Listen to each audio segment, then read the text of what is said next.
Evangelist Ravi Zacharias claims to have studied quantum physics at Cambridge University.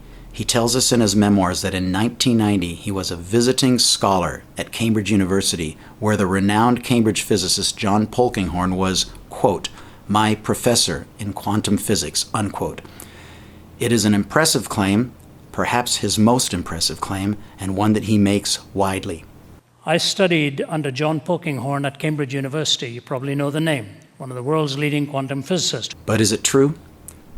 I filed a series of information requests with Cambridge and learned that not only had Mr. Zacharias never been a visiting scholar at their university, but that John Polkinghorne didn't even teach a physics class in 1990. By then, Dr. Polkinghorne had long since become a priest, joined the divinity faculty, and the classes he taught that year were on Buddhism and on the science-theology dialogue. So what's going on here?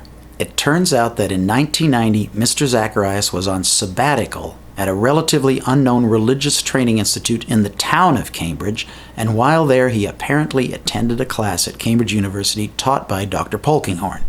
And if the folks at the university have their information straight, that class would have been either on Buddhism or the science-theology dialogue. So did Ravi Zacharias really study quantum physics at Cambridge University? It doesn't look like it. I contacted his PR manager, Ruth Malhotra, and asked her. Notwithstanding her apparent comfort with handling media inquiries, she did not reply to mine. So I contacted her again, and again, and again. No reply. At this point, I'd like to invite each of you, especially those of you who are admirers of Mr. Zacharias, to join me in getting to the bottom of this.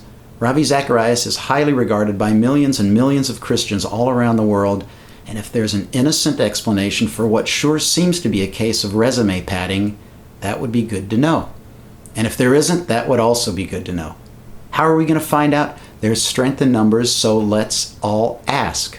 I've made it easy for you. Just copy from the text field below and send Mr. Zacharias and his PR manager this very simple question. Did Ravi Zacharias ever enroll in or audit a physics class taught by John Polkinghorne at Cambridge University? And if you want to go deeper, also copy the question about why Mr. Zacharias claims to have been a visiting scholar at Cambridge when they say he wasn't, and why he removed the claim from his website after it was shown to be false. And perhaps we can also ask for clarification on some other troubling issues. Ravi Zacharias has made some very bold claims about his credentials, and there's enough evidence here of exaggeration to make it time for him to issue a public response. Please encourage him to do so. And if you hear from anybody at the ministry, please post their replies below. A Friendly Banjo Atheist production.